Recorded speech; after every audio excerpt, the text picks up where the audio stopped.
सध्या आखाती देशांमध्ये युद्ध सुरू आहे आणि या युद्धाचा परिणाम जर आपण पाहिलं तर पेट्रोल आणि डिझेलच्या पुरवठ्यावर झालेला आहे। दुसरीकडे देशाला संबोधित करताना पंतप्रधान नरेंद्र मोदी असे म्हणाले की 1 वर्ष जे आहे ते सोनं खरेदी करू नका, तेल कमी वापरा। आणि याच पार्श्वभूमीवर महिलांना काय वाटतं, कारण दुसरीकडे लग्नसराई सुरू आहे आणि या लग्नसराई दरम्यान नागरिक जे आहेत ते लग्नामध्ये आभूषणं जे आहेत ते सोनं खरेदी करत असतात, पण दुसरीकडे सोनं खरेदी करण्याचं आव्हान जे आहे ते पंतप्रधान नरेंद्र मोदी यांनी केलेलं आहे। त्यामुळं ग्राहकांना काय वाटतं, सध्या मी अमरावतीच्या एका सोन्याच्या ज्वेलरी शॉपमध्ये आलो आणि या ठिकाणी महिलांना नेमकं काय वाटते ते आपण जाणून घेणार आहोत। पंतप्रधानांनी देशाला संबोधित करताना म्हटलंय की सोनं खरेदी करू नका 1 वर्ष।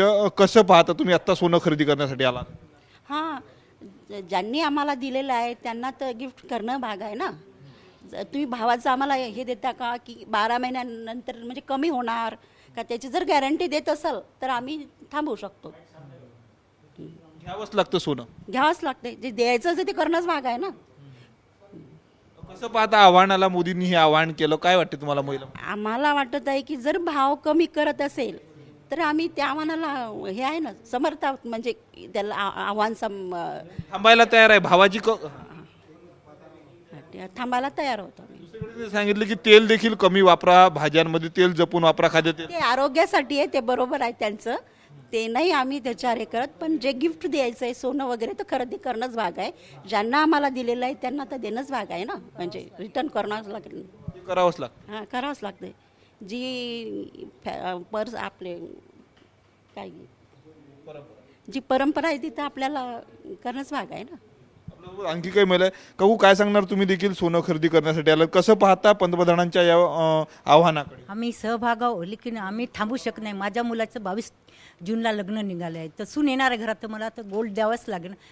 तोपर्यंत मी थांबू शकत नाही, लग्न आधी होणार ना माझं, ते करावंच लागेल। सोनं नाही केलं लग्नामध्ये तर काय परिणाम होता कुटुंबांमध्ये? हां, ती परंपरा आहे मारवाडी, ते मला द्यावंच लागते, करावंच लागते। परंपरा आहे ती करावंच लागेल ना।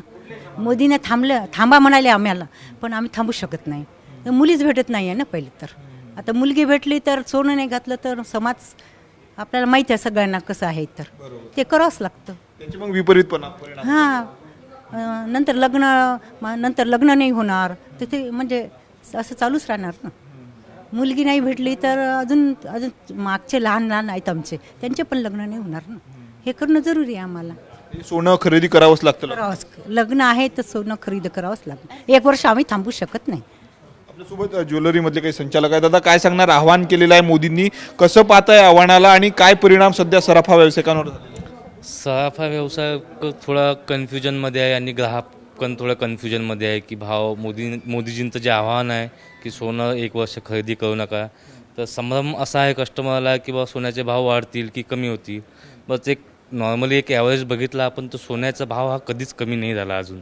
तर 1 वर्षाचं जसं यांच्या घरी लग्न आहे ते प्रत्येकाच्या, कुणी इन्व्हेस्टमेंटसाठी घेतात, कुणी रीतिरिवाजाप्रमाणे जे लग्नासाठी घेतात, तर ते घ्यावंच लागतात आहे। ते कुणी जसं लग्नाचे कस्टमर झाले ते थांबवू नाही शकत आहे, त्यांना घ्यावंच लागणार आहे। कुणी इन्व्हेस्टमेंटसाठी घेतात, समजा 1 वर्ष ग्राहक थांबला आहे, 1 वर्षांनी जर भाव वाढला तर त्याला त्यांचंही बरोबर आहे की त्याचं जबाबदारी कोण घेईल, कारण की सोन्याचे भाव तर हे कमी होणं नाही आहे। त्याच्यामुळे थोडं कन्फ्युजन आहे ग्राहकांमध्ये। त्यांनी पण असं डिक्लेअर नाही केलं की भाव कमी होईल की जास्त होईल, फक्त 1 वर्ष थांबायला सांगितलं आहे। जर ग्राहक 1 वर्ष जर थांबले तर व्यवसायावर काय परिणाम होऊ शकतो? कारण सोना ज्वेलरी व्यवसायावर अनेकांचे हात आहेत, कामगार पोट भरतात, काय परिणाम? व्यावसायिकचं झालं तर सर्वात जास्त याचा इफेक्ट पडतील जो एकदम खालच्या याचा जो आहे, जिथून म्हणजे कारागीर झाला तर तो कसा काम करेल। जर 1 वर्ष जर ग्राहकांनी सोनं नाही घेतलं तर 1 वर्ष कंपन्या थोड्या ठप्प होतील। म्हणजे याच्या म्हणजे सरळ हे बेरोजगारीला एक आव्हान दिल्यासारखंच आहे की आणखी बेरोजगारी वाढेल। कारागीर जर सेल होत असेल तर ते प्रोडक्शन बनत राहते, पण प्रोडक्शन सेल नाही झालं तर तो कारागिरी काय करेल, म्हणजे या खूप साऱ्या याचा पण इफेक्ट पडू शकतात।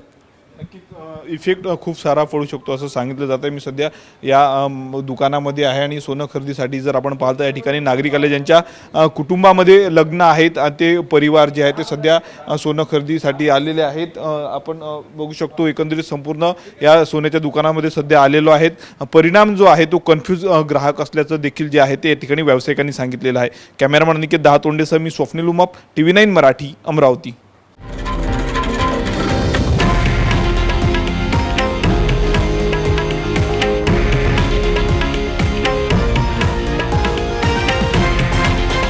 हे आहे देशातील नंबर 1 न्यूज नेटवर्क आणि आपण पाहत आहात TV9 मराठी, एकमेव.